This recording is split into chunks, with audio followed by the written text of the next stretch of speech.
Okay guys, sini. Tengok siput beliung hitam. Masakan kita suruh dia buat panggang ya. Panggang panas-panas, fresh hot. Begini. So kita ambil sos dia. Satu masuk dalam mulut.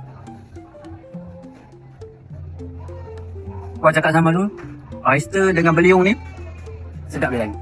Oh ya, sebelum tu mari kita tengok cara dia hidup. Jom. Last, inilah siput tu. Kalau korang nak tahu, banyak pilihan tau. Ada kupang, ada shell, ada ini.